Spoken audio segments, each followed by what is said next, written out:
कश्मीरियत के नाम पर पूरे देश में जिस प्रकार से हिंदुओं को मूर्ख बनाया जाता है, जिस प्रकार से हिंदुओं के टैक्स के पैसे से आतंकवाद को पोषित किया जाता है और पिछली 3-4 पीढ़ियों ने जिस प्रकार से एक तरफा हिंसा और अत्याचार को देखा है, वहाँ पर एक बहुत बड़ा जो रोल है वो अंतर्राष्ट्रीय संस्थाओं का है, जो चाहती नहीं है कि उस स्थान पर शांति हो।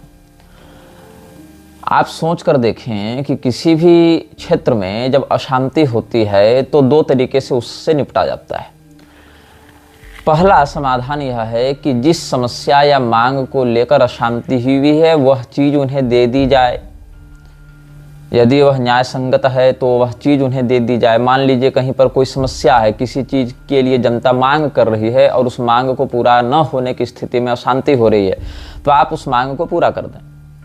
दूसरा, यदि वह मांग न्यायोचित नहीं है, प्रासंगिक नहीं है, तो दमन चक्र के माध्यम से विद्रोहियों को कुचल दें। 2 बातें होते हैं, या तो आप शांतिपूर्वक उनकी मांग को पूरा करेंगे या दमन चक्र से उनका निग्रह करेंगे। लेकिन कश्मीर की स्थिति में दोनों ही बातें नहीं हैं, क्योंकि कश्मीर के लोग कह रहे हैं कि हमको आज़ादी दो। किससे आज़ादी दो? अवश्य ही भारत से, क्योंकि ये जो आज़ादी की बात है ये जिन क्षेत्रों में उठती है वो पाकिस्तान के द्वारा तो संचालित है नहीं, नियंत्रित है नहीं, बल्कि जो क्षेत्र एलओसी के पार पीओके माना जाता है उन क्षेत्रों में तो ऐसी बातें देखने को नहीं मिल रही हैं। तो अगर आज़ादी इनको चाहिए तो भारत से चाहिए। उसके बाद क्या एक स्वतंत्र राष्ट्र के रूप में उभरेंगे या पाकिस्तान से मिलेंगे या चीन के कब्जे में चले जाएंगे? इनका भविष्य क्या है ये सभी जानते हैं। लेकिन इन सभी मांगों के पीछे, आंदोलनों के पीछे, जिसमें एक बहुत बड़े आतंकवादी संगठन का भी नाम प्रासंगिक है, जिसको कहते हैं Jammu Kashmir liberation force, JKLF। तो JKLF जैसी संस्थाएं जो प्रारंभ से इस विषय को उठा रही हैं, वो कभी ये सामने नहीं लेकर आती कि हम ही वो संस्थाएं हैं जिन्होंने कश्मीरियत की हत्या की। कश्मीर में क्या इस्लाम उत्पन्न हुआ? नहीं हुआ। क्या कश्मीर इस्लाम की जन्मभूमि है? नहीं है। क्या कश्मीर में इस्लाम से पहले कोई आबादी नहीं थी, कोई समुदाय नहीं था? बिल्कुल था। कश्मीर की जो सत्ता है, जो कश्मीरी डोगरा राजाओं के पास थी, क्या वो इस्लाम को अपनाने वाले थे? नहीं थे। लेकिन कश्मीर को भारत के माथे पर एक ऐसे सरदर्द के रूप में कई दशकों से पाला जा रहा है जिसका स्थायी समाधान न सरकार करना चाहती है और न अंतर्राष्ट्रीय संस्थाएं करना चाहती हैं। क्यों? क्योंकि इस समस्या के बने रहने से नेताओं को भी लाभ है, वहाँ के रहने वाले लोगों को भी लाभ है। एक बहुत बड़ी इकोनॉमिक फंडिंग कश्मीर के नाम पर होती है, और अगर कश्मीर की समस्या सुलझ जाए तो वो इकोनॉमिक फंडिंग बंद हो जाएगी, चाहे वो पॉलिटिकल फंडिंग हो, चाहे वो टेरर फंडिंग हो। हर वर्ग का अपना एक हित है कश्मीर से, जो आर्थिक रूप से जुड़ा हुआ है, जिसमें मुख्यतया हिंदू ही पिसता रहता है। लेकिन कभी भी हिंदू को अगर आप विक्टिम दिखाएंगे तो मानवाधिकार या ऐसी कोई संस्था एक्टिव नहीं होगी। वहां पर एक्टिव कब होगी? जब सैन्य दमन चक्र अगर कहीं करने का प्रयास किया जाए तो वहां कश्मीरियों पर अत्याचार हो रहा है, कश्मीरियों के मानवाधिकार का हनन हो रहा है, ऐसा कह के फौज को ही बदनाम किया जाएगा और कहीं ना कहीं सेना के बहाने भारतीय हिंदुओं पर भी आघात किया जाता है। अब मुसलमानों को हिंदुओं के ऊपर ग्लोरीफाई करके, हिंदुओं के सब कुछ मुसलमानों के रहमो करम पर हैं, ऐसा दिखाने का षड्यंत्र कई दशकों से चल रहा है, ताकि हिंदुओं का अपना स्वाभिमान समाप्त हो जाए। हिंदू अपनी रक्षा, अपनी संस्कृति, अपने अभ्युदय के लिए जब भी चिंतन करे तो उसको अपने सामने एक ऐसी हस्ती दिखाई पड़े जो हस्ती हिंदुओं के अस्तित्व के ऊपर हावी हो जाए। कई बार आपको सोफिया कुरैशी के रूप में प्रस्तुत होती हस्ती दिखेगी, कई बार अब्दुल कलाम के रूप में प्रस्तुत होती हस्ती दिखेगी, जिसको कहीं ना कहीं देशभक्त के रूप में प्रोजेक्ट किया जाएगा। ये दिखाया जाएगा कि हिंदुओं, तुम्हारी सुरक्षा, तुम्हारे वैज्ञानिक विकास के पीछे तो मुसलमान का हाथ था। ये प्रोजेक्ट किया जाएगा ताकि हिंदू कहीं ना कहीं अपने उन्नति या अपनी सुरक्षा के पीछे अपने गौरव और कर्तव्य को नहीं, अपितु किसी मुसलमान को उत्तरदायी मानकर उसके प्रति सहानुभूति व्यक्त करने लगे। खैर, एक उदाहरण मैं देना चाहूंगा अमरनाथ यात्रा का। अब हिंदू क्या है, अपने बच्चे के आधुनिक शिक्षा के ऊपर तो बहुत ज्यादा इन्वेस्टमेंट करेगा, लेकिन उसकी सांस्कृतिक शिक्षा अथवा उसके सुरक्षा पर इन्वेस्टमेंट नहीं करता है। आपको यदि इसको थोड़ा सा परखना है, समझना है, तो आप अपने गली मोहल्ले क्षेत्र में एक सर्वे करें, लोकल सर्वे करें। उस सर्वे में आप एक बनाए रिकॉर्ड, एक डाटा बनाएं जिसमें आपको यह पता हो कि आपका पड़ोसी या आपके मोहल्ले वाले या आपके गांव वाले अपने बच्चों की सुरक्षा पर क्या खर्च कर रहे हैं और उसकी शिक्षा पर क्या खर्च कर रहे हैं, उसको फिजिकली क्या ट्रेन कर रहे हैं, उसको मेंटली कितना प्रिपेयर कर रहे हैं, उसके जीवन का लक्ष्य क्या है। सर्वाइवल के दृष्टिकोण से, अस्तित्व के संरक्षण के दृष्टिकोण से उसकी रणनीति क्या है, उसकी योजना क्या है। बहुत से लोग मेरे हालिया वीडियो के कमेंट में आकर, मेरी पोस्ट के कमेंट में आकर ये कहते हैं कि तुमको युद्ध नीति का ज्ञान नहीं है, तुमको रणनीति का ज्ञान नहीं है, तुम भारतीय सेना का अपमान कर रहे हो, जबकि ऐसा नहीं है। भारतीय सेना की कार्यप्रणाली, भारतीय रणनीति, कूटनीति के विषय में जितना गहन अध्ययन और जितना समय देकर चिंतन, सोशल मीडिया पर नहीं अपितु ऑथेंटिक रिसर्च पेपर्स पर जितना हम समय देते हैं, उसका दशांश भी वो कमेंटर्स नहीं देते हैं। वैश्विक घटनाओं पर मेरी दृष्टि तब से सक्रियता से है जब मेरे शरीर की अवस्था मात्र 3 साल की थी। उससे पहले की बातों पर तो रिपोर्ट्स पर निर्भर रहना पड़ता है, रिसर्च पेपर्स पर, इंटरव्यूज पर निर्भर रहना पड़ता है कई मामलों में। लेकिन जब मैं 3 साल का था, उस समय से लेकर मैं जियोपॉलिटिकली बहुत अधिक अलर्ट हूं। और आप लोगों के पास जो सोर्सेज होते हैं या आप लोगों के पास जो सूचनाएं जिस माध्यम से पहुंचती हैं, जिस प्रकार से पहुंचती हैं, उससे अधिक सूक्ष्मता से हमारे पास पहुंचती हैं। तो मैं आपको यह बता रहा था कि अमरनाथ यात्रा, जिसके लिए इतनी सुरक्षा का प्रबंध सरकार को करना पड़ता है, क्यों करना पड़ता है? हिंदुओं के ऊपर आक्रमण करने वाले कौन लोग हैं? क्या वो लोग कश्मीरियत के समर्थक हैं? क्या कश्मीरियत में अमरनाथ यात्रियों पर हमला करना बताया गया है? कश्मीरियत जो है वो क्या है? क्या वो इस्लाम के अतिरिक्त अन्य समस्त विचारधाराओं को समाप्त कर देने का नाम है? क्या कश्मीरियत मुसलमान का पर्यायवाची होता है? क्या कश्मीरियत शब्द हिंदू संस्कृति से संबंधित नहीं है? क्या 3 पीढ़ियों के इतिहास को ही कश्मीर का इतिहास और कश्मीरियत माना जाता है? कश्मीर के इतिहास में क्या आज से 100 साल पहले के विषय सम्मिलित नहीं होते हैं? क्या कश्मीर की पैदाइश, कश्मीरियत का जन्म क्या 100 साल पहले से हुआ है? अमरनाथ यात्रा के विषय में एक बहुत बड़ी अफवाह बहुत प्रगल्भता से दिखाई जाती है, जिसमें किसी मुसलमान गडेरिये का नाम लिया जाता है जो अमरनाथ गुफा की खोज करता है। अब हिंदू इस बात को मान लेता है, क्योंकि हिंदू रिसर्च पर या ऑथेंटिकेशन ऑफ सोर्सेज पर विश्वास नहीं करता है। अमरनाथ जो भगवान हैं, उनका वास्तविक नाम शास्त्रों में अमरेश के रूप में मिलता है। अमरेश, ईश कहते हैं ईश्वर को, स्वामी को, नाथ को।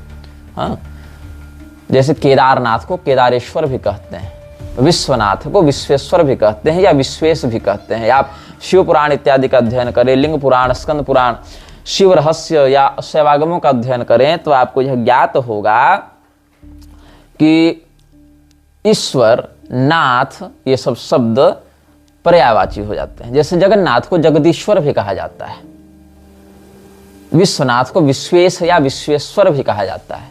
वैसे ही शास्त्रों में अमरनाथ शब्द के पर्याय के रूप में या मूलतः अमरेश शब्द आया है। अब कहां आया है? तो भृंगीश संहिता एक बहुत ही महत्वपूर्ण ग्रंथ है। भृंगीश संहिता में जहां कश्मीर के तीर्थों का वर्णन है, बहुत से ग्रंथ आपको मिलेंगे जहां कश्मीर के तीर्थों का वर्णन मिलेगा, हिमालयी तीर्थों का वर्णन मिलेगा, जैसे स्कंद पुराण का मानस खंड, जैसे कि भृंगीश संहिता। अभिनव ग्रंथों में देखें तो नीलमत पुराण या कलहण की राजतरंगिणी, तो ये सब, हालांकि राजतरंगिणी इत्यादि तो धार्मिक ग्रंथ नहीं है, लेकिन उनको एक हिस्टोरिकल एविडेंस के रूप में माना जा सकता है। काव्य के दृष्टिकोण से भी वो ऐतिहासिक घटनाओं का वर्णन करते हैं। किंतु अगर आप धार्मिक प्रमाण के रूप में देखें तो स्कंद पुराण के मानस खंड या हिमवत खंड या जो भृंगीश संहिता, ऐसे जो प्रामाणिक ग्रंथ हैं, हिमवत खंड, मानस खंड, भृंगीश संहिता, इन स्थानों पर कश्मीर के बहुत से तीर्थों का आपको वर्णन मिलेगा, जिसमें अमरेश शब्द भृंगीश संहिता में अमरनाथ भगवान के लिए आया है। तो जो तीर्थ हमारे धर्मशास्त्रों में हजारों लाखों वर्षों से वर्णित हैं, उनके शास्त्रीय प्रारूप को सामने लाने के बजाय उसकी अपेक्षा एक मुसलमान गडेरिये को श्रेय देना कि इसने अमरनाथ गुफा से को खोज करके हिंदुओं को अवगत कराया, मतलब हिंदू अगर तीर्थ भी जा रहा है तो उसके पीछे किसी मुसलमान को ग्लोरीफाई किया जा रहा है। आप समझ सकते हैं इसके पीछे कितनी बड़ी साजिश होगी। जैसे उस क्षेत्र में हिंदू आता नहीं होगा, हिंदू का कोई वहां पर ठिकाना नहीं होगा या उसका हिंदू धर्मशास्त्रों में कोई वर्णन नहीं होगा। अब तो यहां तक स्थिति हो गई बद्रीनाथ धाम को भी, बदरी क्षेत्र को भी मुसलमान ये कहकर अपना बताने लगा कि वहां हजरत बद्र का स्थान है, वो तो हमारे हजरत बद्र हैं, ऐसा कह के वो लोग कब्जा करना चाहते हैं। श्री राम सेतु को एडम्स ब्रिज कहकर ईसाई कब्जा करना चाहते हैं, और उधर हमारे तीर्थों को हजरत बद्र है, हजरत बाल है, अमरनाथ की खोज मुसलमान ने की, ऐसा कह के हमारे तीर्थों के ऊपर वृक्षों का कब्जा, वृक्षों का प्रभाव व्यक्त कराने का एक अभूतपूर्व षड्यंत्र चल रहा है, जिससे हमारे तीर्थ विकृत हों, तीर्थों की परंपरा विकृत हो, तीर्थों का जो प्रामाण्य है, तीर्थों की जो शास्त्रीयता है, उससे हिंदू अवगत न रहे और म्लेच्छराज के ऐसे छोटे बड़े एजेंट ज्ञात या अज्ञात स्थिति में जब ऐसा कुचक्र करते हैं और हिंदू अपने शास्त्रीय ज्ञान के अभाव में उन्हीं अफवाहों को सत्य मान लेता है, तो एक दुष्परिणाम यह होता है कि आपकी तीर्थ की जो शास्त्रीय सुरक्षा है, मर्यादा है, पवित्रता है, वो नष्ट होती है। उससे जो आपको आध्यात्मिक लाभ, दिव्य प्रभाव होना चाहिए था, वो होता नहीं है। सरकार उसको टूरिज्म के सेक्टर के रूप में डेवलप करके वहां से रेवेन्यू जनरेट करती है और आप भी वहां पर जाकर डीजे बजाकर नाचने लग जाते हैं। जो उस तीर्थ का प्रधान उद्देश्य था, जो उसके संस्थापन का कारण था, वह कारण ही आप नष्ट कर देते हैं। आपके रिलीजन फॉर्म में तो हिंदू लिखा जाता है, लेकिन आपके अंदर से जो हिंदू का संस्कार है, उसकी जो चेतना है, वो समाप्त हो जाती है। जाति जनगणना जब हो रही है, जाति जनगणना की जो बातें हो रही हैं, बहुत सी जातियां ऐसी हैं जो स्वयं को हिंदू में भी गिनती हैं, मुसलमान में भी गिनती हैं। लोग हमें बताने आ रहे थे कमेंट्स में कि लेबनान के मॉडल, जो हमने म्लेच्छराज के द्वितीय सत्र के प्रथम अनुभाग में सीजन 2 एपिसोड 1 में जो लेबनान, फॉल ऑफ लेबनान हमने बताया था, लेबनान में जैसे इसी प्रकार से जनगणना की गई थी, जहां पर पहले तो ईसाई बहुल्य थे, लेकिन बाद में मुसलमानों ने फलस्तीनी घुसपैठियों को बुलाकर वहां पर पूरा तख्तापलट ही कर दिया था। तो मैं आपको यह स्पष्ट कर दूं कि लेबनान में जहां पर Maronite Christians, Greek Orthodox Christians, सुन्नी मुसलमान, शिया मुसलमान और ज्यूस थे, जिसमें एक छोटा दल द्रुज का भी था। द्रुज और यहूदी पहले मूलतः एक ही थे, बाद में कुछ उनमें अंतर हो गया। हालांकि द्रुज अब स्वयं को गैर यहूदी ही मानते हैं, लेकिन इनिशियली दोनों एक ही लाइनेज से बिलोंग करते हैं।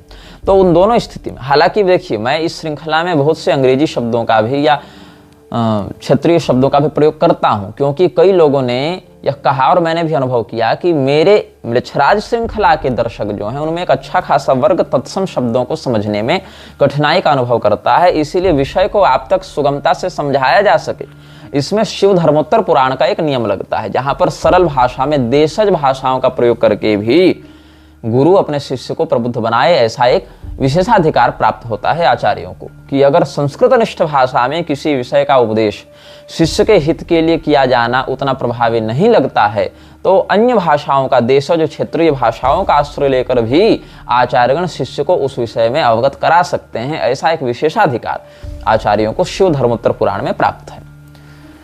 तो कुछ लोग कह रहे थे कि आप म्लेच्छराज के विरुद्ध वीडियो बना रहे हैं और म्लेच्छ भाषा के शब्दों का प्रयोग भी करते हैं, तो ये उचित है कि अनुचित है? तो मैंने आपको इसके विषय में अवगत करा दिया। तो मैं ये कह रहा था कि कुछ लोग मुझे ये समझा रहे थे कि ये लेबनान मॉडल पर नहीं, अपितु ईरानी मॉडल पर काम कर रहा है। यद्यपि मैं उन लोगों को, उन भले मनुष्यों को, उन भोले भाले लोगों को बता दूं कि लेबनान के मॉडल में और ईरान के मॉडल में एक चीज कॉमन है कि दोनों इस्लामी देश हैं। और जब Lebanon full course Islamic country नहीं भी बना था, तब भी वो कोई सनातनी राष्ट्र नहीं था, ईसाई था, तो म्लेच्छ ही माना जाएगा, म्लेच्छ ही माना जाएगा। उसको आप सनातन धर्म के सापेक्ष नहीं देख सकते हैं। सनातन धर्म के दृष्टिकोण से अगर हम लेबनान या ईरान का उदाहरण लेते हैं, तो हमारा जो दूरदर्शी भविष्य है वही संकट में पड़ जाता है। पुनश्च मैं आपको इसके लिए आश्वस्त कर दूं, फिर से बता दूं, जिसकी जितनी संख्या भारी उसकी उतनी हिस्सेदारी, इस प्रकार के नारे ईरानी मॉडल के नहीं, अपितु लेबनानी मॉडल के हैं। और आपका वर्तमान में तरीका चाहे जो हो, उद्देश्य चाहे जो हो, लेकिन अंततः जाति विद्वेष को बढ़ाकर, जाति नरसंहार करवाकर, जाति विशेष के माध्यम से छल कपट पूर्ण सत्ता परिवर्तन करवाकर आप अंततः एक बड़े गृहयुद्ध की ओर ही देश को ढकेलेंगे, जिसमें इस देश की न्यायपालिका, कार्यपालिका, विधायिका और इनके अंधे बहरे समर्थक ही उत्तरदायी होंगे। तो बहुत सी ऐसी जातियां जिसमें प्रधानता है जाटों की। अभी कोई पुस्तक मेरे संज्ञान में आई थी जिसमें कोई लेखक लिख रहा था, जो कि अवश्य ही ऐसे ही किसी देशद्रोही संस्था के द्वारा पोषित है, वो लिख रहा है जाट हिंदू नहीं होते, जाट एक अलग जाति है जिसमें उसका एक स्वतंत्र अस्तित्व है, जाट आर नॉट हिंदूज। ऐसे ही एक पुस्तक मुझे 2 साल पहले पढ़ने को मिली थी जिसमें कोई व्यक्ति लिखा था क्षत्रिय हिंदू नहीं होते। मतलब इन लोगों ने क्या किया है, वरना आप जो कहते हैं ना कि जाति मिटा दो सब हिंदू बन जाओ, जातिगत संरचना के माध्यम से अब स्वयं को डिनाई किया जा रहा है कि हम हिंदू नहीं हैं, हम हिंदू नहीं हैं। जाति पकड़कर स्वयं को हिंदू होने से नकारा जा रहा है। जाट हिंदू नहीं है तो क्षत्रिय हिंदू नहीं है, ऐसा कह कर प्रसारित किया जा रहा है। तो क्या है भाई, तो नहीं तो मुसलमानों में भी मुस्लिम राजपूत होते हैं, मुस्लिम जाट होते हैं। अरे भाई वो मुस्लिम जाट मुस्लिम राजपूत जो कह रहे हैं स्वयं को, वो कैसे मुस्लिम बने? क्या अरब से उठकर आए, मंगोलिया से उठकर आए, तुर्की से उठकर आए? नहीं, यहीं पर उनके पूर्वजों के ऊपर अत्याचार हुआ। उनके पूर्वजों ने लोभ या भय के कारण जो इस्लाम को अपनाया, उस स्थिति में उनका जो हेरिडिटरी लाइनेज था, जो उनका वंशानुगत चिन्ह था, उनका जो पहचान था, उनकी जातिगत जो जिसको हेरिडिटरी प्राइड आप कह सकते हैं, वंशानुगत जो उनका गर्व था वो बचा रह गया। हालांकि वो इस्लाम में कन्वर्ट हुए लेकिन अपने नाम क्या कि जाट या राजपूत ऐसा लगाना बंद उन्होंने नहीं किया। इसीलिए आपको मुसलमानों में भी चौधरी टाइटल वाले मिल जाएंगे, जबकि चौधरी मूलतः आदिकाल में देखें तो ब्राह्मणों की उपाधि थी। मिथिला में तो कई ब्राह्मण चौधरी लगाते भी हैं। संस्कृत में चतुर्धर शब्द है। महाभारत के एक बड़े अद्भुत व्याख्याकार हुए हैं नीलकंठ चतुर्धर। उन्होंने मंत्र रामायण, मंत्र भागवत, भारत भावदीप जैसे बड़े दिव्य ग्रंथों की रचना की है। नीलकंठ चतुर्धर, तो चौधरी टाइटल वास्तव में चतुर्धर शब्द का अपभ्रंश है, लेकिन मुसलमान भी चौधरी लगाने लगे। और ऐसे चौधरी ठाकुर ये सब शब्द प्रभुत्वशाली लोगों के लिए भी प्रयोग किए जाते थे। तो कई मामलों में जमींदारों ने भी, बड़े भूमिपतियों ने भी चौधरी शब्द मतलब चौधरी साहब मतलब राजा साहब, ठाकुर साहब मतलब इस प्रकार से शब्दों का प्रयोग किया। तो ठक्कुर शब्द है संस्कृत में और चतुर्धर शब्द है। तो ठक्कुर मतलब स्वामी, मालिक, और चतुर्धर मतलब चारों दिशाओं से धूलि को धारण करके अपनी प्रजा का संरक्षण या अपने शिष्यों का संरक्षण करने वाला। तो चतुर्धर शब्द ही बन गया चौधरी, ठक्कुर शब्द ही बन गया ठाकुर। और बहुत से जमींदार लगाते थे जिसमें एक बड़ी संख्या ब्राह्मणों की भी थी, विशेष करके मिथिला के ब्राह्मणों की। चौधरी, ठाकुर ये सब उपाधियां आज भी वहां पर लोग लगाते हैं। तो जब जाति जनगणना होगी तो ये स्वयं को कहाँ रखेंगे, जाति में रखेंगे कि धर्म में रखेंगे? और जब कोई व्यक्ति बताएगा कि मैं जाट हूं, मैं क्षत्रिय हूं, तो क्या आप उसको हिंदू मानेंगे? या आजकल जो इस प्रकार से षड्यंत्रकारी पुस्तकें निकल रही हैं उनके आधार पर आप उनको गैर हिंदू मानेंगे? ये एक बहुत बड़ी समस्या है। दूसरी समस्या ये है जो जनरल कैटेगरी में आते हैं। आप कह रहे हैं कि जाति गणना करके मास्टर स्ट्रोक किया जा रहा है, लेकिन कुछ साल पहले तो जब कांग्रेस या अन्य विपक्षी दल इसी जाति जनगणना को लेकर आ रहे थे तो आप कह रहे थे ये तो देश को तोड़ने की बात है।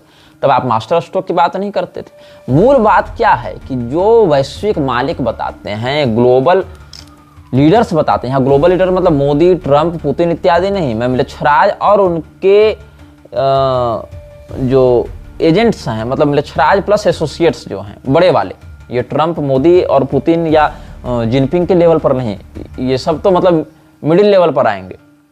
टॉप टीयर की जो बात है वो जिस प्रकार का अध्यादेश अपने हाई ऑर्डर से जारी करेंगे उसी को ये मानेंगे, चाहे सरकार कांग्रेस की हो, चाहे सरकार बीजेपी की हो, चाहे डेमोक्रेट्स हो, चाहे रिपब्लिकन्स हो। जो हाई ऑर्डर ने पास किया उसी को एग्जीक्यूट किया जाएगा। और अगर आप नहीं करते हैं ऐसा काम तो चाहे आप इंदिरा गांधी हो, चाहे आप राजीव गांधी हो, चाहे आप कैनेडी हो, आप एसेसिनेट किए जाएंगे। चाहे आप शिंजो अबे हो, आप एसेसिनेट किए जाएंगे यदि आप हाई ऑर्डर की बात से सहमत नहीं होते हैं। इससे फर्क नहीं पड़ता कि आप पक्ष में हैं कि विपक्ष में हैं कि किस पार्टी के हैं। वो जो एक गाइडलाइन, एक यार्डस्टिक बना दी गई, यदि आप उसके तहत काम नहीं करते हैं तो आप मार दिए जाएंगे। सीधी बात, आप होंगे अपने यहाँ राष्ट्रपति और प्रधानमंत्री और सेनाध्यक्ष, उससे मतलब नहीं है।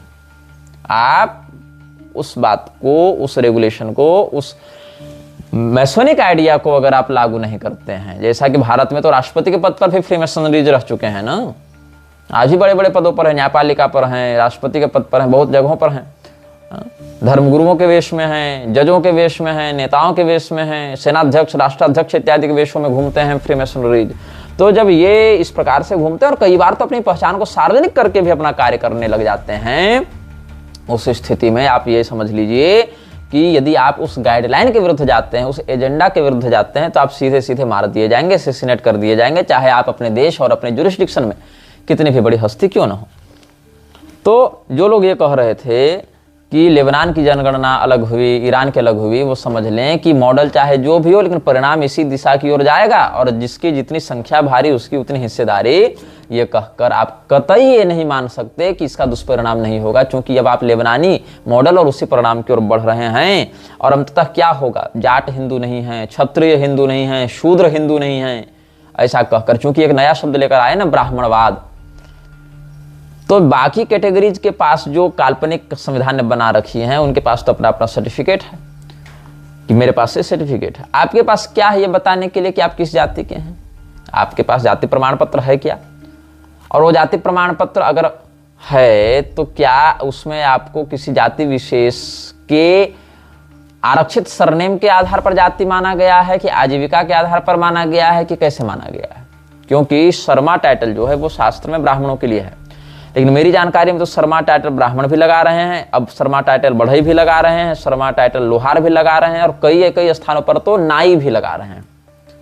अब नाई, बढ़ई, लोहार जैसे तो रिजर्व कैटेगरी में आएंगे, लेकिन ब्राह्मण नहीं आएगा। तो शर्मा टाइटल जो आपका है, वो शर्मा टाइटल ये बता रहा है कि आप ब्राह्मण है कि नाई है, कि आपकी आजीविका बता रही है कि आप ब्राह्मण है कि नाई है, कि कैसे पता चल रहा है? तो ब्राह्मणों के पास या क्षत्रियों के पास या कायस्थों के पास जो जाति प्रमाण पत्र है, क्या वो है? आप कैसे सिद्ध करेंगे आप किस जाति के हैं? यदि सरकार आज डिनाई कर दे, जैसे कि सरकार कई बार अपने ही बात से पलट जाती है, कोर्ट्स अपने फैसले को पलट देते हैं, तो अगर वो डिनाई कर दे कि नहीं, हम आपको नहीं मानते, शर्मा टाइटल मान हो जाने मात्र से हम आपको ब्राह्मण नहीं मानेंगे, क्योंकि ये तो और भी जातियां लगा रही हैं, आपके पास क्या प्रमाण है कि आप यही वाले ब्राह्मण हैं? आप दिखाएंगे कि हमारे खतियान में ऐसा है, हमारे पूर्वज ऐसा करते थे। ठीक है, आपके पूर्वज ऐसा करते थे तो कोई भी व्यक्ति किसी भी कर्म को करने के लिए स्वतंत्र है, आर्य समाजी विचारधारा उठाकर ले आएंगे, तब क्या करेंगे आप? क्योंकि सरकार तो पुजारी की ट्रेनिंग दे देकर शूद्रों को भी पुजारी के रूप में भर्ती कर ही रही है, उस स्थिति में कह देगी कि वो भी कर रहे हैं, आपके पास क्या प्रमाण है? तो अगर सरकार डिनाई करना चाहे, आप उससे लड़ नहीं सकते हैं, क्योंकि आपने अपना आधार अपनी अंधभक्ति में समाप्त कर दिया है। अब भारत में जो है, जितने अधिक संहार, जितने अधिक हत्याएं धर्म के नाम पर नहीं हुई हैं, उससे अधिक जातीय विद्वेष के कारण हुई हैं। कैसे हुई हैं? इससे पहले मैं आपको बताऊं कि कैसे संगठित रूप से आरएसएस के माध्यम से सर्वप्रथम जाति पर प्रहार किया गया है और इसका दुष्परिणाम क्या है। मैं आपको कुछ सिलसिलेवार बातें बताऊंगा। मोहन भागवत की ये बयान सार्वजनिक मीडिया पर पब्लिक डोमेन में उपलब्ध हैं। जैसे विवाह संस्कार नहीं कॉन्ट्रैक्ट है, ये किसने कहा था? मोहन भागवत ने कहा था। ये बिल्कुल इस्लामी विचारधारा है, जहां पर कॉन्ट्रैक्ट, ईसाइयत या इस्लाम में यही बात है कि विवाह, वहां तो विवाह शब्द नहीं है, वहां तो निकाह या मैरिज आप मान लीजिए, कॉन्ट्रैक्ट है, एक एग्रीमेंट है।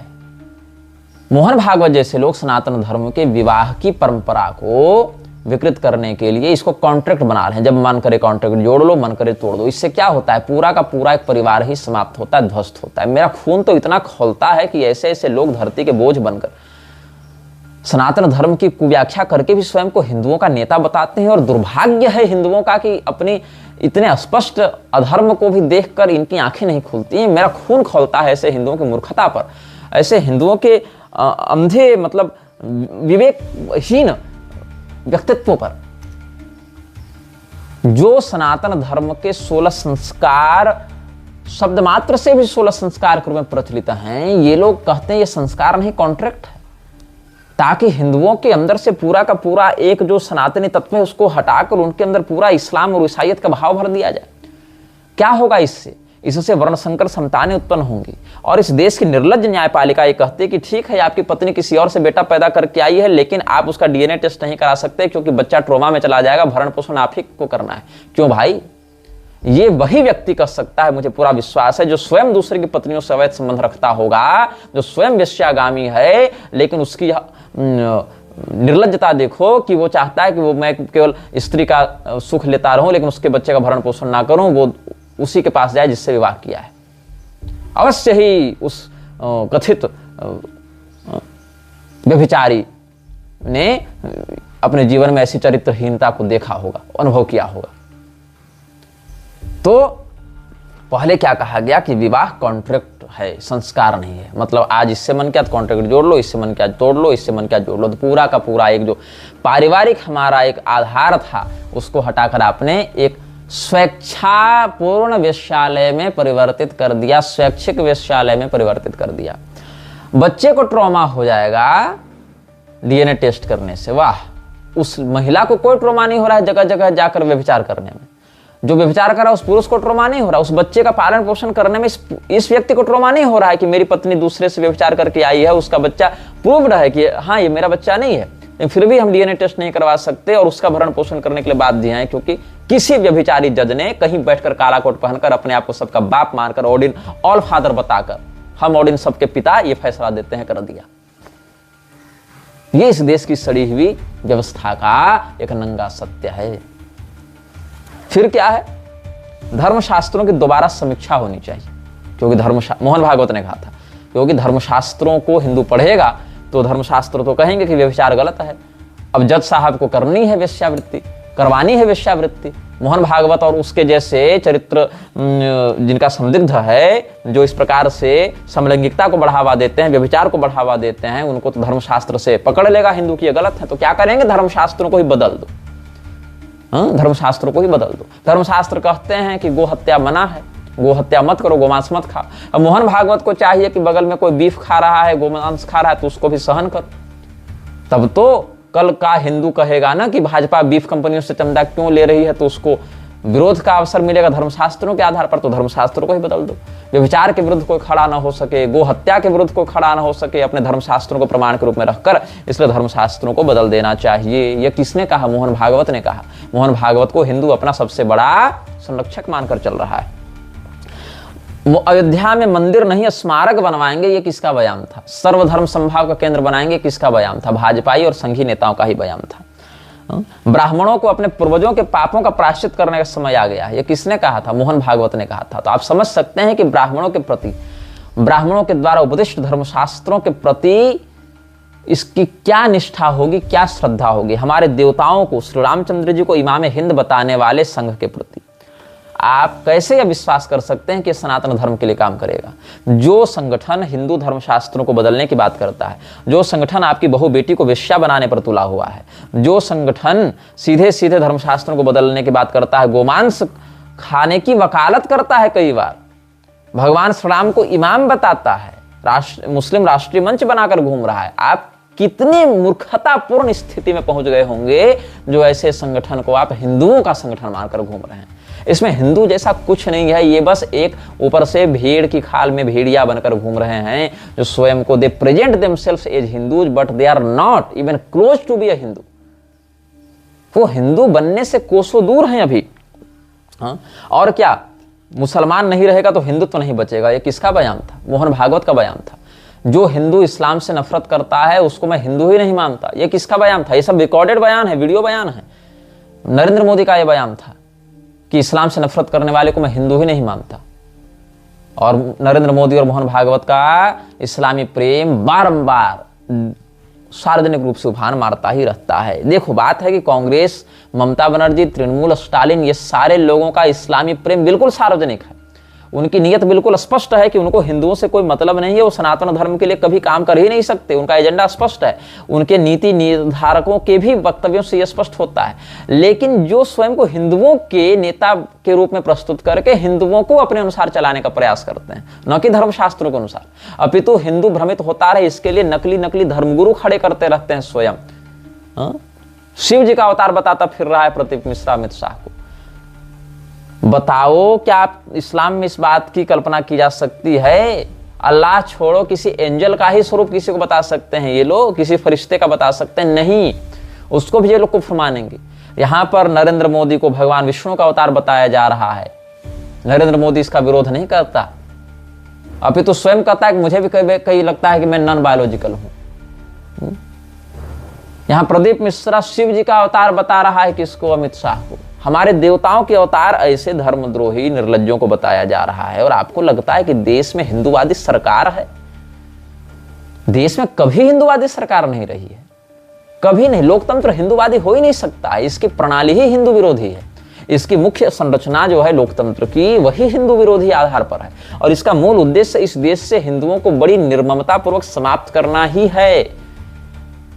The democratic India can't be suitable for cultural Hindus, traditional Hindus. यदि आपको इस देश के संविधान को मानना है तो आपको सनातन धर्म छोड़ना पड़ेगा। ये बहुत बड़ा एक भ्रम है कि संविधान सभी को अपना धर्म पालन करने की अनुमति देता है, बिल्कुल नहीं। वो धर्म की एक नई परिभाषा गढ़कर आपको कहता है यही हिंदू धर्म जो हम बता रहे हैं। वो आपके धर्म को आपके धर्मशास्त्रों के अनुसार नहीं देखता, वो आपको हिंदू मानते हुए भी हिंदू धर्म की अपनी परिभाषा बनाकर आपको उसके अनुसार डालने का प्रयास करता है। ये संविधान का नंगा सत्य है। हाँ?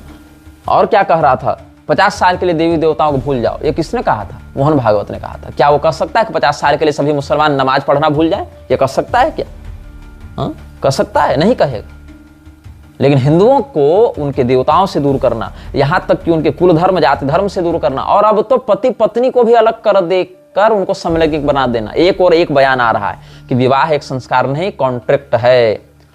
कन्यादान मत करो, ये कौन कह रहा है? रविशंकर, जो बारंबार मुसलमान संगठनों से मिलता जुलता रहता है। वो रविशंकर जिसने कन्यादान का विरोध किया, मोहन भागवत जिसने विवाह का विरोध किया। ये क्या हो रहा है देश में? सनातन धर्म के धर्मगुरु और नेता हैं ये लोग। तो विवाह एक कॉन्ट्रैक्ट है, संस्कार नहीं। और दूसरी ओर क्या कहता है कि समलैंगिकता महाभारत काल में भी थी और इसकी स्वीकार्यता होनी चाहिए। आप कैसे बनाना चाह रहे हैं समाज को, कैसे आप किस मानसिकता से समाज को विकृत करना चाह रहे हैं, इसको थोड़ा सा भी अगर आप दिमाग लगाएंगे तो समझ जाएंगे। फिर क्या कहता है, जाति भगवान ने नहीं पंडितों ने बनाई है। इस विषय पर हम पहले वक्तव्य दे ही चुके हैं। हर मस्जिद में शिवलिंग क्यों देखना, ज्ञानवापी पर हम दखल नहीं देंगे। संघ कोई मंदिर आंदोलन नहीं करेगा। कौन कहा था? हम कहे थे, मोहन भागवत कहा था। जाति प्रथा पुरानी सोच है, भूल जाओ। चलो हिंदू भूल गया, सरकार कहती जाति बताओ, वो कहेगा हम हिंदू हैं, मान लेगी सरकार? ये हिंदुओं को पेंडुलम बनाकर रखे हुए हैं। हिंदू आरएसएस का भी गुलाम है, भाजपा का भी गुलाम है। भाजपा कहेगी जाति जनगणना करवाएंगे, आरएसएस कहेगा जाति भूल जाओ। हिंदू आपस में टकराकर केवल इनके मनोरंजन का, जैसे सर्कस में तमाशा होता है ना, वैसे हिंदू इनके मनोरंजन का तमाशा ही बनकर रह गया है। अब देखो पहलगाम वाले विषय पर हम देखते हैं, उससे पहले के कुछ हम बात पर आएंगे। शुरू से हम आपको बात बताते जाते हैं। 2016 से हम अगर देखें, पिछले 9-10 सालों से देखें, 2016 से लेके 2025 अप्रैल तक, धर्म पूछकर मारा, जाति पूछकर नहीं मारा, ये नैरेटिव सेट किया गया। इसका अर्थ क्या है? जाति भूल जाओ। जहां जाति पूछकर मारी जा रही है वहां क्या करेंगे आप? जहां जाति पूछकर मारा गया लोगों को, और पहलगाम में तो 28 मरे, जहां 2800 लोगों को जाति पूछकर मार दिया गया, वहां पर आप क्या करेंगे? वहां ये कहेंगे कि जाति के कारण मारे गए इसलिए जाति छोड़ दो। वही लॉजिक अगर यहां लगा दें कि धर्म के कारण मारे गए इसलिए धर्म छोड़ दो, तब आपको वोट नहीं मिलेगा हिंदुओं का। तो जहां पर जाति पूछकर मारे गए वहां पर आप ये नहीं कहते कि जाति पूछकर मारा, धर्म पूछकर नहीं मारा इसलिए धर्म छोड़ दो। वहां कोई बोलने नहीं आता, क्योंकि ये पूरा का पूरा सिंडिकेट जो हाई ऑर्डर चलवा रहा है उसी पर चल रहा है, और हिंदू केवल उसका एक घोषित गुलाम बनकर रह गया। वो हाई ऑर्डर जो पास करता है वही सरकार लागू करती है। सरकार का आईटी सेल वैसे ही एजेंडा को चलाता है, और आईटी सेल के ऊपर अपने इंफॉर्मेशन के लिए आश्रित हिंदू अंधा बहरा बनकर उसी की जय जयकार करता रहता है। अभी आप देखो पूरे देश में 3 ही नाम चल रहे हैं, ओवैसी, आदिल और सोफिया। जो इस्लाम हिंदुओं के अस्तित्व पर संकट था, वही इस्लामी लोगों की प्रशंसा आज हिंदू ही कर रहा है कि नहीं कर रहा है। अब आप कहेंगे सोफिया कुरैशी फौज की है, फौज में कोई हिंदू मुसलमान नहीं होता। इस झूठ की भी पोल खोलूंगा मैं। फौज में हिंदू और मुसलमान बहुत अधिक होता है, बहुत अधिक होता है फौज में हिंदू और मुसलमान। जो लोग कहते हैं ना कि फौजी फौजी होता है, वो हिंदू मुसलमान नहीं होता, वो मूर्ख। केवल एक सिचुएशन की कल्पना करें कि आज जितनी संख्या भारतीय सेना में हिंदुओं की है और जितने मुसलमानों की, बस बदल दें। हिंदुओं के स्थान पर मुसलमानों को रख दें और मुसलमानों के स्थान पर हिंदुओं को रख दें, 2 सेकंड में आपको औकात समझ में आ जाएगी कि फौज में हिंदू और मुसलमान होता है कि नहीं होता है। मान लो कि फौज में 100 हिंदू हैं और 10 मुसलमान हैं, उसको बदल दो, 100 मुसलमान कर दो, 10 हिंदू कर दो। तुरंत 2 सेकंड नहीं लगेगा आपको आपकी इस मूर्खतापूर्ण थ्योरी की औकात पता चलने में। ये जितने रेजिमेंट्स भी वार क्राई करते घूम रहे हैं ना भारतीय सेना के कि जय श्री राम और जय माँ काली आयो गोरखाली और जो राजा रामचंद्र की जय, ये सब जो वार क्राई हैं अलग अलग रेजिमेंट्स के, उनको बस अल्लाह अकबर से आप रिप्लेस कर दें, तुरंत आपको पता चल जाएगा कि क्या हो रहा है। मैं भारतीय सेना के ऊपर विश्वास करता हूं, ठीक है, आप देश के लिए लड़ रहे हैं, देश के लिए वीरगति को प्राप्त हो रहे हैं, ठीक है, लेकिन वो क्यों? क्योंकि मेरा जो अनुसंधान है, मेरा जो अनुभव, वो ये कहता है कि चूंकि आपके संख्या में हिंदुओं की संख्या अधिक है, इसीलिए भी ऐसा हो रहा है। जिस दिन मुसलमानों की संख्या अधिक होगी, उस दिन पाकिस्तानी फौज में, बांग्लादेशी फौज में और कथित रूप से इंडियन आर्मी में अंतर नहीं रहेगा। ये मेरा निजी अनुभव, निजी रिसर्च कहता है। आप इससे असहमत होने के लिए स्वतंत्र हैं, लेकिन जो मेरी आंखें देख रही हैं, चमड़े की भी और दिमाग की भी, उसको मैं इसलिए डिनाई नहीं कर सकता क्योंकि आपके सेंटिमेंट्स हट हो जा रहे हैं, आपकी भावनाएं हट हो जा रही हैं। आपकी भावनाओं को पॉलिश करने के चक्कर में अपनी आंखों को फोड़ना मेरी दृष्टिकोण में बुद्धिमानी नहीं है। खैर, तो उत्साद्यन्ते जाति धर्मा कुल धर्माश्च शाश्वता उत्सन्न कुल धर्माणाम मनुष्याणाम जनार्दन नरके नियतम वासु भवति इत्यनुशुश्रुमा। जाति व्यवस्था हिंदुओं के लिए कवच का काम करती है। बहुत बार कैसे करती है ये मैं आपको बताऊंगा, धीरे धीरे आपको समझ में आ जाएगा। लोग कहते हैं जाति जन्म से नहीं कर्म से होती है। जो लोग ऐसा कहते हैं उन लोगों को मूलतः अपने ही शब्दावली के निरुक्त का ज्ञान नहीं है। जाति शब्द का क्रिया से नहीं जन्म से संबंध है। जिसका क्रिया से उद्भव होता है उसको कृति कहते हैं, जाति नहीं कहते हैं। क्रिया से कृति, कर्म से कृति शब्द बनता है, जन्म से जाति शब्द बनता है। जन्म का संबंध जाति से है और क्रिया का, कर्म का संबंध कृति से है। तुमको भी जाति, कृति, निर्मिति, इन शब्दों की ही ओरिजिन के बारे में नहीं पता चल रहा है। और अगर तुम और भी शब्दकोशों को देखो तो आकृतिक ग्रहणा जाति भी मिलता है। जन्म के माध्यम से जिस प्रकार की आकृतियां होती हैं, आकृति से जाति का होता है। खैर, जाति पर हमने बहुत एक विस्तृत वक्तव्य प्रेमानंद के खंडन में बनाया था, जिसको आप लोग लगभग 14 महीने हो गए इस वक्तव्य को आए हुए, आप लोग उसको सुन सकते हैं, मेरे प्रधान यूट्यूब चैनल पर होगा। खैर, अगस्त 2016 में गंगापुर सिटी में शिव कुमार शास्त्री का एक वक्तव्य था। आर्य समाज भगवती नगर के तत्वावधान में 7 दिवसीय चतुर्वेद शतक्रम महायज्ञ था। उसमें कोई आर्य समाजी आए थे, शिव कुमार शास्त्री, वो कह रहे थे जिस दिन व्यक्ति अपने कर्म से अपने आप को उस वर्ण का समझने लगेगा, उस दिन व्यक्ति दुखों से दूर हो जाएगा। कर्म से वर्ण को समझने लगेगा तो व्यक्ति दुख से दूर हो जाएगा। ठीक है, कोई व्यक्ति अभी अध्यापक बनने के लिए गया, अध्यापक बनकर जब वो काम कर रहा था, आपने उसको मान लिया कि वो ब्राह्मण है, ठीक है। वही व्यक्ति जब वापस आया अपने घर में तो झाड़ू पोछा करने लगा, साफ सफाई करने लगा, तो उसको शूद्र मान लिया जाएगा? माना जाएगा कि नहीं माना जाएगा? अब उसी व्यक्ति का एक जो बच्चा है वो फौज में है, वो अपने आप को छत्री मान लेगा। दूसरा दुकान खोलकर बैठा है, वो वैश्य मान लेगा। तीसरे की ग्रुप डी में नौकरी लग गई रेलवे में, वो शूद्र मान लेगा। हो गए एक ही घर में चारों वर्ण के लोग। अब ये बताओ उसकी बेटी का वर्ण क्या होगा? वर्ण व्यवस्था पर ऐसे बहुत कुछ बता चुके हैं आपको। वर्ण व्यवस्था का जो जन्म है उसी से संबंध है, क्योंकि क्रिया सहज होती है। सहज मतलब नॉर्मल वाला सहज नहीं, सहजं कर्म कौन्तेय सदोषम अपि न त्यजेत्। जो आपके साथ जन्मा है वह सदोष होने पर भी त्याज्य नहीं होता है। सदोष होने पर भी त्याज्य हो जाता तो मछुआरे को अपना कर्म छोड़ना पड़ता, मछुआरे को अपना कर्म छोड़ना पड़ता। लेकिन भगवान कहते हैं सर्वारंभा ही दोषेण धूमे नाग निर्वावृता सदसद योनि जन्मसु। यार समाजी योग दर्शन को मानते हैं कि नहीं? सती मूले तद्विपाको जात्यायुर्भोगा। वहां जाति शब्द का क्या अर्थ मानते हैं आर्य समाजी योग दर्शन में? कर्म मानते हैं, कृति मानते हैं कि जन्म से जाति मानते हैं?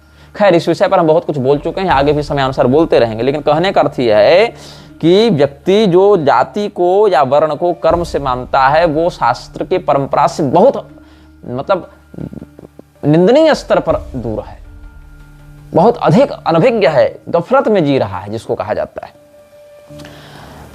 अगर आप कर्म से वर्ण और जाति को मानेंगे तो सीधे सीधे आपको पूर्व जन्म और पुनर्जन्म के पूरे सिद्धांत को ही निरस्त करना पड़ेगा। और पुनर्जन्म का सिद्धांत निरस्त करना सनातन के अस्तित्व और विचारधारा पर ही कुठाराघात करना होगा। पुनर्जन्म का सिद्धांत ही जाति और वर्ण के पीछे पूरा का पूरा आधार निर्माण करता है, आधार को निर्मित करता है। अच्छा चलो ठीक है, आगे अब 2020 में देखते हैं। एल्सन टेक्नोलॉजी दिल्ली नाम की कंपनी, उसने क्या किया था, जो नेशनल चैंपियनशिप बनाया था, उसने fastest growing and best organization का अवार्ड जिसको प्राप्त हुआ था 2014-15 में, एल्सन टेक्नोलॉजी दिल्ली, वो एक रिपोर्ट जारी करती, इसमें कहती है गुरुकुल परंपरा पक्षपाती थी और ब्राह्मणों को या कुछ प्रसिद्ध क्षत्रियों को ही शिक्षा देती थी, बाकी को वंचित रखती थी। अच्छा, गुरुकुल परंपरा पक्षपाती थी, ऐसा ऐसा कहना है। आपको क्या लगता है जितने भी निर्माण कार्य, जितने भी औद्योगिक कार्य थे, वो क्या ब्राह्मण और क्षत्रिय करते थे?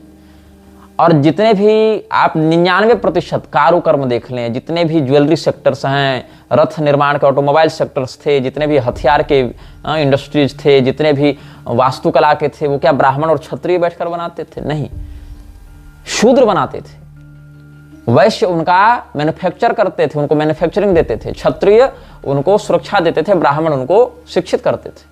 हाँ, हर प्रकार के शास्त्र में हर प्रकार के व्यक्ति का अधिकार नहीं था, लेकिन जिसमें उसकी आजीविका निश्चित है, जिससे उसको सम्मानित और सुरक्षित जीवन आर्थिक और हर प्रकार से मिल सकता है, उसकी तो शिक्षा दी जाती थी। यही कारण है भारत का जो स्वर्णिम काल माना जाता है, सोने की चिड़िया जब भारत को माना जाता था, तो क्या ब्राह्मण बैठकर वो उद्योग चला रहा था, क्षत्रिय बैठकर चला रहा था? नहीं। और ब्यूटीफुल ट्री, इस पुस्तक को आप पढ़िएगा कभी, उसमें आपको बहुत से प्रमाण ऐसे मिलेंगे जहां पता चलता है कि गुरुकुल में तो शूद्र छात्रों की संख्या ब्राह्मणों से अधिक थी, लेकिन इन बातों को सामने नहीं लाया जाता। हर प्रकार के व्यापार में भी तो हर प्रकार के वर्ण का अधिकार नहीं है। ब्राह्मण ने स्वयं को ही शासक क्यों घोषित नहीं कर दिया कि हम ही राज्यासीन होंगे? क्यों नहीं कर दिया? क्षत्रियों को ही शासक के रूप में क्यों चुना गया? हाँ, क्षत्रिय के अयोग्य होने के अभाव में आपाततः ब्राह्मण शासन का अधिग्रहण कर लेता है वैकल्पिक रूप से, ये ठीक है, लेकिन मुख्य जो है शासन कर वो क्षत्रियों का क्यों है? ब्राह्मण ही खुद को बना देता ना, अगर पक्षपाती होता तो।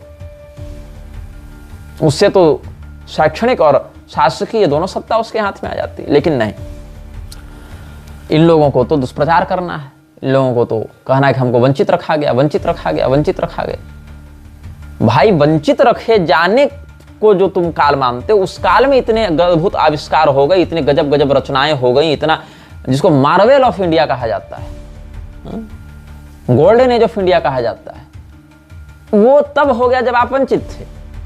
और आज जब आपको इतना संविधान का संरक्षण और शिक्षा प्राप्त है, तब क्या कर रहे हैं आप? तब क्या प्रोडक्टिविटी आपकी देखने को मिल रही है? तब ये हाल हो गया है देश का कि 80 करोड़ लोग सरकार के द्वारा दिए गए अनाज पर आश्रित हैं, नशेड़ी बन चुके हैं, क्रिमिनल माइंडसेट से युक्त हो चुके हैं। ये स्थिति हो गई। अस्तु, ओंकार नीरज निरालने 2020 में कहता है, उसी का, एल्सन टेक्नोलॉजी का, जाति व्यवस्था को खत्म करने के लिए हिंदू धर्मगुरुओं को क्या करना चाहिए, इस पर उसने एक आयोजन किया था और कहा था कि राष्ट्रीय स्तर का सम्मेलन जिसमें सारे प्रमुख लोगों को बुलाया जाए जो सनातन धर्म उसके प्रचार से जुड़े हुए, ऐसे लोगों का सम्मेलन किया जाए और यहां तक कि उन ब्राह्मणों को समाप्त किया जाए जो नाग की तरह सनातन धर्म के ऊपर कुंडली मारकर बैठे हुए हैं। इस प्रकार से कहा इस व्यक्ति ने। मनोज मुंतशिर, आप जान ही रहे हैं, जिसने कहा कि हमने हनुमान जी को भगवान बनाया। ये हनुमान जी को भगवान मानता नहीं है। क्या कहना है कि हमने हनुमान जी को भगवान बनाया? किसका बयान था? मनोज मुंतशिर का वक्तव्य था। मनोज मुंतशिर जो है वो, उसने लिखा था ना, जाति हाय रे जाति, ये करके पोएम थी उसकी, कि जाति जन्म से नहीं कर्म से होती, कर्म से कृति होती है, जाति का अस्तित्व तो जन्म से ही है। अब आते हैं, ये सब 2022 तक था। अब 4 फरवरी 2023 में मुंबई में आरएसएस का जो चीफ था मोहन भागवत, उसने कहा जाति भगवान ने नहीं पंडितों ने बनाई, भगवान के लिए हम सब एक हैं, समाज को बांटने कारण देश में आक्रमण हुए। अच्छा, भगवान स्वयं क्या कहते हैं? चातुर्वर्ण मया सृष्टम, मेरे द्वारा चारों वर्णों की रचना की गई। अब उसके बाद है गुण कर्म विभागशः। हाँ, तो सृष्टम कहा गया, सृष्टम में ही पूरा का पूरा रहस्य छिपा हुआ है, मेरे द्वारा रचना की गई। भगवान अगर गुण और कर्म का अर्थ इस जन्म से जोड़ना चाहते तो ये सीधे सीधे कह सकते थे कि इस गुण को अपनाने वाला कोई भी व्यक्ति ब्राह्मण कहलाएगा, इसको अपनाने वाला कोई भी व्यक्ति क्षत्रिय कहलाएगा, इस काम को करने वाला कोई भी व्यक्ति वैश्य या शूद्र कहलाएगा। लेकिन नहीं, श्रेष्ठम, मैंने इसके आधार पर रचना कर दी। तो किस प्रकार के कर्म? सती मूले तद विपाको, जो कर्म विपाक बच जाता है, जात्यायुर्भोगा, जो हमने आज कर्म किया उसका ही फल तो आगे भोगेंगे। तो अगर हमने इस जन्म में क्षत्रिय के रूप में अपने कर्तव्य को किया तो हम प्रोन्नत होकर ब्राह्मण बनेंगे, या अवनत होकर, अगर विपरीत स्थिति हो गई तो अवनत होकर वैश्य वर्ण में जाएंगे। कब? अगले जन्म में, न कि इसी जन्म में। तो इसका अब इसी जन्म का किया गया कर्म अगले जन्म तक कैसे जाता है, इसमें लिंग शरीर निमित्त बनता है। इसको समझने के लिए आपको श्रीमद् भागवत में राजा प्राचीन बरही और देवर्षि नारद का संवाद पढ़ना पड़ेगा। चौथे स्कंद के आखिरी में देखिएगा। लिंग शरीर किसको कहते हैं, वो कैसे कर्म प्रारब्ध का संचय करता है, और कैसे उस कर्म प्रारब्ध के माध्यम से जो इस जन्म का कर्म है वो अगले जन्म में प्रभावी होता है। यदि आप पुनर्जन्म की अवधारणा को नहीं मानते हैं तो सीधे सीधे आपको पारलौकिक सुख और दुख पर भी निष्ठा नहीं रखनी पड़ेगी। तब आपके समस्त सनातनी जो सिद्धांत हैं वही समाप्त हो जाएंगे, क्योंकि श्रीमद् भगवद गीता में ही पुनर्जन्म के सिद्धांत को दृढ़ बताया गया। आप 6ठे अध्याय में देख लें। 6ठे अध्याय में क्या कहते हैं, शुचिनाम श्रीमतांगे ही योग भ्रष्टो भी जायते पार्थ नैवे हनामुत्र विनाशस्तस्य विद्यते। ये सब क्या है, पुनर्जन्म के सिद्धांत को दृढ़ करता है। एतद् ही दुर्लभतरम लोके जन्म यदि दृश्यम, ये पुनर्जन्म के सिद्धांत को गीता का 6ठा अध्याय दृढ़ करता है। और पुनर्जन्म के सिद्धांत की दृढ़ता ही वर्णाश्रम के जन्मना स्थिति की दृढ़ता को व्यक्त करता है। अब जो लोग जाबाल, सत्यकाम और विश्वामित्र जी का प्रकरण लेकर आते हैं, इनके शंका का समाधान हमने अपने वर्णाश्रम व्यवस्था वाले वीडियो में ही इसी कामाख्या में बैठकर 3 साल पहले कर दिया था, इसलिए उसकी पुनरुक्ति हम नहीं करेंगे। हम ये कहना चाहते हैं कि जाति को पूर्णतया समाप्त करके जाति धर्म से हिंदू को नष्ट करना, यही इनका उद्देश्य हो गया है। अब क्या हुआ, क्या कहता है, रविवार को मुंबई में जो 4 फरवरी के आसपास जो कार्यक्रम हुआ था मुंबई में, वहां रविदास जयंती, संत रविदास जयंती पर। अब रविदास जी की बात करें तो रविदास स्वयं को सदैव चमार जाति का बताया, जो कि सत्य भी था। उन्होंने कभी भी ये नहीं कहा कि हम इतने बड़े ज्ञानी हो गए तो हम ब्राह्मण हो गए, उनका कोई ऐसा बयान नहीं मिलता है। हाँ, उनके नाम पर, रैदास और कबीरदास के नाम पर बहुत सी फर्जी कविताएं भी घूम रही हैं, लेकिन जो ऑथेंटिक उनकी रचनाएं हैं, प्रामाणिक रचना है, वहां रैदास ने स्वयं को चमार के रूप में ही प्रस्तुत किया है, चर्मकार समुदाय का ही बताया, और इसके लिए उनको कोई आपत्ति नहीं थी बाकियों से। उन्होंने कहा ये मेरी जाति, ये मेरा कर्म और ये मेरा भगवत भजन, इतना ही उन्होंने कहा। इसके अलावा उन्होंने कभी भी न ये कहा कि मेरे ऊपर अत्याचार हो रहा है, न कभी ब्राह्मणों को गाली दी जैसा आजकल उनके कथित अनुयायी कर रहे हैं, और न कभी इस बात को लेकर उनके अंदर कोई हीन भावना हुई कि मैं किस समुदाय में जन्म लिया हूं। अभी तो उन्होंने ये कहा कि एक चमार के रूप में हिंदू बनना मुझे स्वीकार है, लेकिन मुझे कलमा पढ़कर मुसलमान बनना स्वीकार नहीं है। ऐसा उनकी आधिकारिक रचनाओं में प्राप्त होता है। This video may get deleted soon. Please download using third-party apps. You may also re-upload this video on your channels. Thank you.